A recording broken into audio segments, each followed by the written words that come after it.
Right now at 6, the father of a Sandy Hook shooting victim is suing a local conspiracy theorist for emotional distress. We are live from the Dane County Courthouse. And police in a Rock County village are looking for 2 men who allegedly broke into a home and stabbed a teenager inside. Plus, UW-Madison's chancellor says reported sexual assault numbers on campus are, quote, distressingly high, calling attention to a new national report. From the Channel3000.com Alert Center, this is News 3 Now at 6. And thanks for joining us. The father of a Sandy Hook victim is in Dane County Court today suing a conspiracy theorist from Oregon for defamation. A jury will decide the damages the father is owed, if any, from the author of Nobody Died at Sandy Hook. Amanda Quintana is at the courthouse with an update on what's been happening today. Amanda? The jury has been deliberating for 2 hours now. The question is not, are the statements in this book defamatory, because the court has already decided that they are. The question is, how much money does Lenny Posner deserve because of the harm that those statements have done to him emotionally and the harm to his reputation? Because of threats that he's been getting and because of fear for more threats, Posner asked that we don't show his face. Well, instead of thinking about Noah and remembering memories that I have with him, I am constantly reminded of all of this hate directed at Noah and me, and that I need to first do something about that. 6-year-old Noah Posner was killed in the Sandy Hook shooting in 2012. His dad suing James Fetzer, one of the authors of Nobody Died at Sandy Hook, for defamation. The book contains conspiracy theories claiming Noah isn't dead and his death certificate is fake. It causes people to believe that that I lied about my son's death, that my son didn't die, and that I'm somehow doing that for some other reason. Posner saying that led to harassment and threats. A voicemail played in court from a woman sentenced to prison. Death is coming to you real soon. You're going to die. A psychiatrist saying because of all of this, he has post-traumatic stress disorder. He was on the mend, and that he went downhill after he was confronted with denials of what had happened. Although the court already determined the statements made by Fetzer are false, he continued to try to prove them. And with all respect to the court, I believe this was a mistake, and that indeed the statements were non-defamatory because they are true. But the judge refused to let him continue to do that. Fetzer's attorneys arguing he didn't intend to incite violence, and there's no proof those who threatened Posner read Fetzer's book. He basically said that he's afraid because other people have threatened him, but that's not an element or a symptom of PTSD. That book with the defamatory statements was taken off of Amazon, but then it was put online as a PDF for free. It's unclear if it will need to be removed. Amanda, thank you. Police in the village of Clinton are looking for 2 men who allegedly stabbed a teenager yesterday afternoon. Police say it happened at the Village Terrace mobile home park after 2 men broke into a home and stabbed an 18-year-old repeatedly. Police Chief David Hooker says even though the 2 suspects have not been arrested, says the public is not in any danger. We do not believe there's any danger to the public. We believe this was an isolated, targeted incident, and that the subjects did flee the scene before, but we do not believe there's any danger to anyone else. And Chief Hooker says anyone with information is encouraged to call the Clinton Police Department's non-emergency line. Madison police are investigating after a girl said she was followed while walking on the south side. The 12-year-old was on West Olin Avenue near Homer Court yesterday afternoon when a man pulled up in a car and asked where the nearest dog park was located. She says she pointed and kept walking, but the man followed her and continued to ask her questions. She was able to get home safely. The man is described as white, in his 40s, with a gray beard and brown glasses. Police said he was driving a brown Suburban-like SUV with, quote, a lot of junk in it. Anyone with information is asked to call police or Madison area Crime Stoppers at the number on your screen. A recalled appliance at an assisted care home caused a fire yesterday afternoon. The Madison Fire Department was called to Sebring Assisted Care residence on South Brookline Drive just after 3 o'clock. Crews say the fire was contained to an older model dehumidifier. There was no damage other than to the appliance. The fire department says crews have responded to a number of fires now involving dehumidifiers that were either older models, recalled, or left to run constantly. Let's check your first alert forecast now with meteorologist Dave Caulfield. Well, Charlotte, we did actually have some sunshine earlier this morning, but the clouds built in this afternoon, and now the wind has really picked up over the last couple of hours as a cold front has come through the region. High-resolution Doppler showing a few very light showers of an isolated nature off to the north and west closer to La Crosse. There's an outside chance of a few raindrops this evening and even into the overnight hours, but I think most of us will stay dry. The clouds will stick around, that's for sure, and that's what we're seeing in Madison. On the WISC-TV Skycam, temperatures right now have dropped even further into the mid-40s in the Dells and the low 50s in Madison, at 55 in Janesville. That wind speed now out of the north and west at about 10 to 20 miles per hour sustained, gusting closer to 30 miles per hour in spots. Will stay windy tonight into the first part of tomorrow with highs only in the upper 40s. We'll talk about some warmer weather, though, on the way in your first alert forecast in just a few minutes. Okay, Dave, thank you. UW-Madison Chancellor Rebecca Blank says new numbers of campus sexual assaults are, quote, distressingly high. A new national report shows 26% of female undergraduate students at UW-Madison report being sexually assaulted. That report is from the 2019 Association of American Universities Campus Climate Survey. It shows at UW, 60% of the assaults on women happened on campus. 40% were off campus. The most common location was non-university residential housing, followed by residence halls and fraternity houses. Vice Chancellor for Student Affairs Lori Reeser says the university and society as a whole have to do better. To say that 1 in 4 students could go through this experience, or especially 1 in 4 women, is horrific. One case is too many. And I think that's a really important statement. It doesn't matter how high the numbers are or how low the numbers are. One case is way too many for us.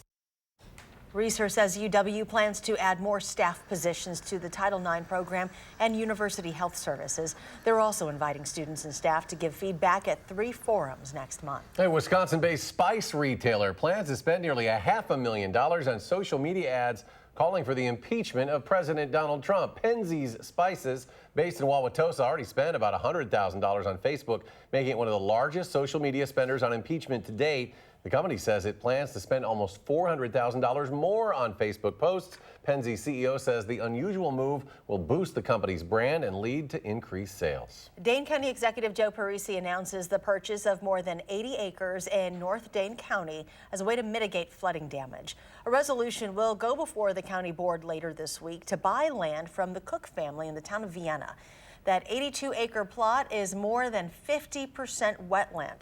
Since heavy flooding about 10 years ago, it hasn't been farmable. Instead of being developed now, we're going to purchase this land. And when we have a heavy rain flooding type event, this land will be able to hold over 13 million gallons of water.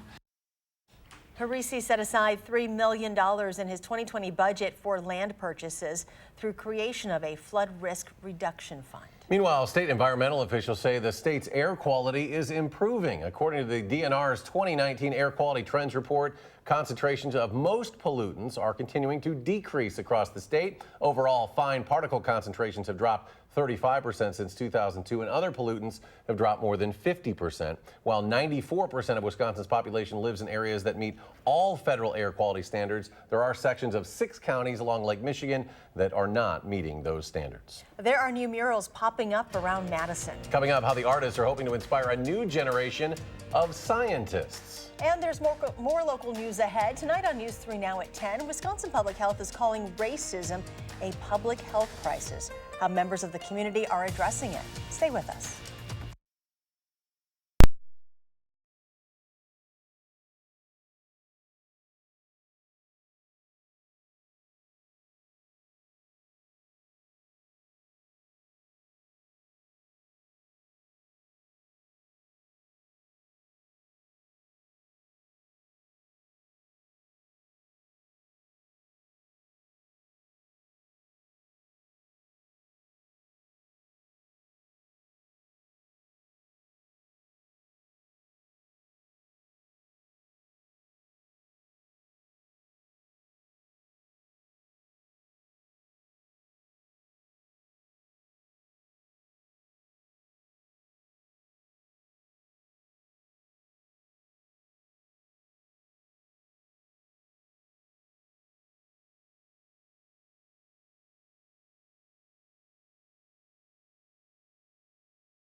Over the next few weeks, you'll probably be seeing more murals and artwork around Madison. Many of them science-themed. Our Jamie Perez got to meet one of the street artists today and joins us now with more on what this big science project is. Jamie? Well, this is all a part of a project called Science Meets Street Art. It's an effort to get people's attention drawn to the science community, both past and present. And they thought, what better way to do that than through a craft that speaks to us all? At the Discovery Building at UW-Madison, you can find Melanie Stimmel unveiling her new mural, one brushstroke at a time. Stimmel has been painting for more than 20 years, but this is her first time doing something like this. Spans time with 9 scientists. As part of a Science to Street Art project. Stimmel is just one street artist whose work you'll see around Madison over the next few weeks. We're doing this basically to raise awareness about scientists. We all have an idea of what a scientist is, who that is. And so this is just to really show kind of the diversity of scientists in general. Somebody like Mary Anning, who became kind of a scientist at a very early age, finding her first fossil at like 11 or 12, to someone like Inez Mexia at the end of the mural, who started her career in science very late in life, like in her, I think, 40s or 50s. In hopes to teach and inspire students of life the importance of discovery and the faces behind it. It teaches them that it doesn't matter where you're from or at what point in your life you are, there's still time to discover something new. This 9 by 20-foot acrylic mural keeps Stimmel here for about 12 hours a day. When I started drawing on Saturday, and I am going to finish this Friday. But this will stay here for the next 10 years or so. You don't have to, be a scientist in a lab in a lab coat to enjoy that experience. When it's done, this is what the finished product will look like. And it starts kind of in a very traditional style, and then it moves towards a more modern street art style towards the end with Inez Mexia. All their names included in the mural,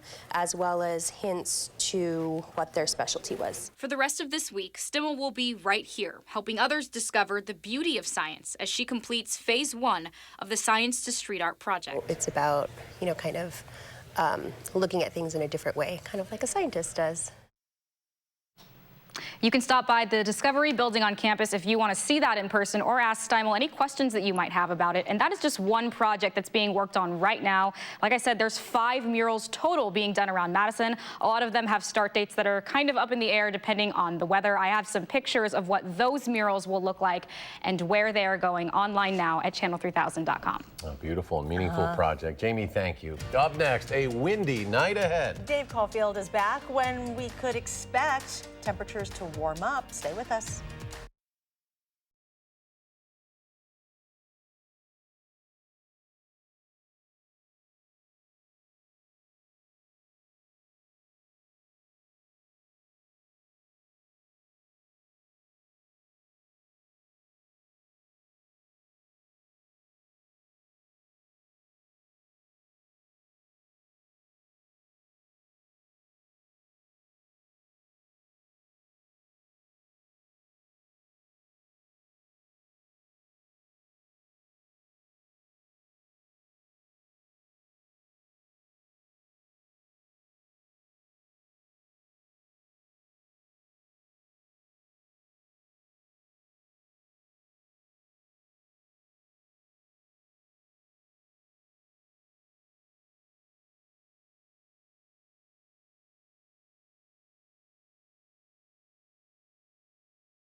A Rock County girl is dedicating her birthday to a good cause. Her parents say it's because she has a heart for helping people. Rock County reporter Adam Duxter joins us now with how her plans aim to help canine police dogs. Adam?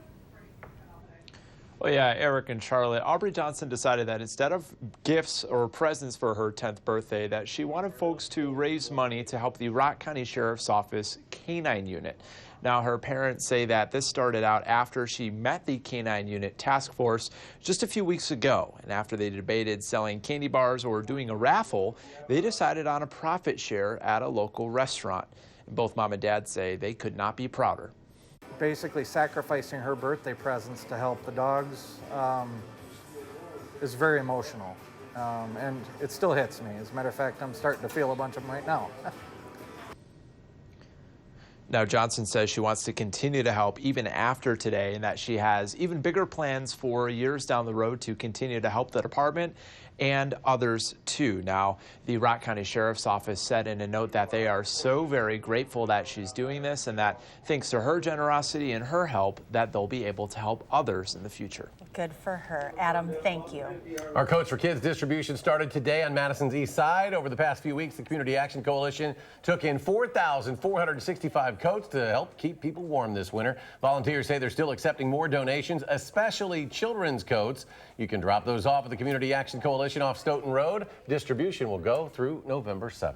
Meteorologist Dave Caulfield joins us now, and perfect timing because we're going to be needing those coats. Yeah, those temperatures are really dropping tonight as that cold front went through over the last couple of hours. We could still see a shower or two tonight and maybe even into the overnight hours, setting up a chilly and windy Wednesday, but we will have dry skies to end the week and also some slightly milder temperatures on the way for Friday and for this weekend. Doppler track is showing our low pressure system that's causing all of the wind and also the chillier temperatures to come on through. We can see the center of that low is a little bit farther to the north, but still, as this continues to rotate and move to the east and southeast, we still could see a few sprinkles, maybe a shower tonight into the overnight hours. Really not much showing up on Doppler track right now. What is showing up is that wind, that's for sure. Now to the northwest at about 15 to 25 miles per hour, but gusting closer to 35 miles per hour in spots,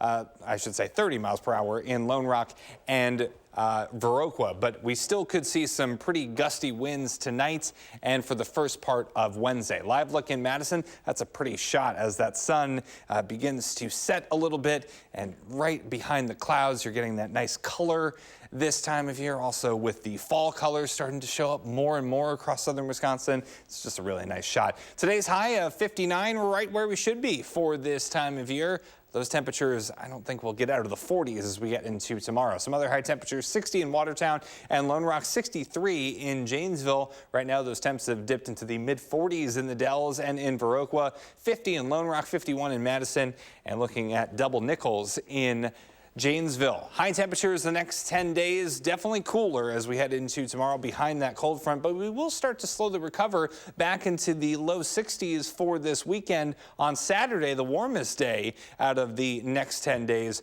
we are looking at the chance of showers returning by the time we get to the middle of next week.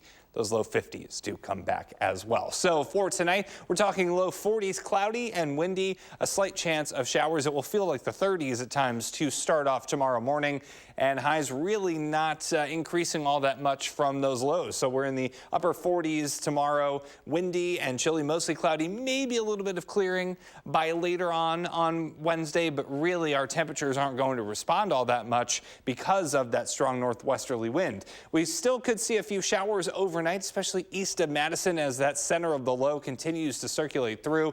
For tomorrow, though, highs in the upper 40s, maybe some low 50s if we're lucky, but definitely feeling cooler than today and cooler than normal for this time of year. Starting off in the mid-30s on Thursday morning with clearing skies, so that could signal some areas of frost to start us off on Thursday, and then temperatures in the lower to middle 50s for Thursday afternoon. That sunshine does return, so that's good news. Anywhere from about 25 to 35 miles per hour, those gusts could be across southern Wisconsin, those wind gusts that is, for early tomorrow morning. By the time we get to later tomorrow, I do think that wind relaxes a bit, so that's good news. Temperatures in the low 60s for Friday, Saturday, and Sunday. Showers possible on Saturday, and then again, showers and even some thunderstorms out of the question Sunday night and Monday. Well, historic day for the Edgewood girls golf team at state tonight. We'll show you their first place finish next in sports.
Well, Mother Nature hasn't made the past few days exactly smooth sailing for the state girls golf championships, but the ladies pushing through all the effort to the very, very end. You can't blame Edgewood's Grace Welch for being in a really good mood today. The Crusaders had a big lead going into the second round and just kept building it. Annika Leski hits a nice recovery shot out of the sand on 18, but Welch is the story in Division II. She runs away with the individual championship with a two-day total of 158. That's 8 shots clear of second place, so it's an individual title and another state team title for Edgewood.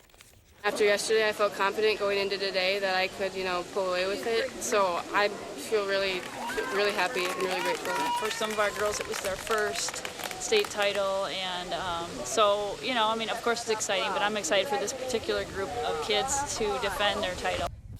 The Crusaders finishing 71 strokes ahead of Prescott, Edgewood winning its 15th state title since the year 2000. In Division I, Middleton had a slim one-shot lead at the start of the day, getting off to a solid start. Glenna Sanderson shot even par on the front 9, including this chip shot that set up a birdie on the 9th hole to help the Cardinals extend their lead. Then senior Kate Meyer leading Middleton with a 76 yesterday, followed that with a 78 today, and Middleton winning the Division I state girls team title for the first time since 2015. It means everything. All of our hard work is paying off, and we couldn't be happier right now. I mean, it's kind of surreal, but it'll set in a little bit. So for right now, we're very happy. From the day we left here a year ago to today, They worked so hard to get to this spot. They knew they wanted to finish first, and they were determined, and they did it. Cardinals with a 13-stroke victory over Brookfield Central in the individual effort. Joe Barancich from Bayport winning by 1 stroke over Sarah Balding from Brookfield Central. So guess what? NFL Executive VP Troy Vincent said that the referees messed up last night, telling ESPN that they made an error when they called the second hands to the face penalty against Lions defensive end Trey Flowers late in the 4th quarter. Now, both of the penalties on Flowers came on 3rd downs that would have ended the Packers' drives, but instead led to Green Bay scoring on both of them. And that second one that they called an error, well, it led to this. Mason Crosby hitting a 23-yard field goal as time expired, but regardless, a win for the Packers. Crosby said afterwards he knew it was good.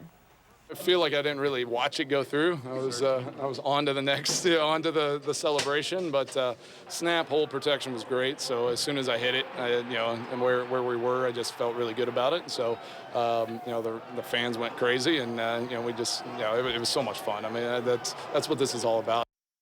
So that Lambeau leap was pretty cool, but I guess the story here is that refs are human too. It all evens out. Yeah, at the end. Everybody gets right. good calls sometimes. All right, final check. I want to throw a flag on this weather right now because it's not great outside. The wind is going to be with us tonight and for the first half of tomorrow. Temperatures on the chilly side with highs in the upper 40s. All right, Dave, thank you. Thanks for joining us for News 3 Now at 6. Enjoy your evening, and we'll see you back here at 10.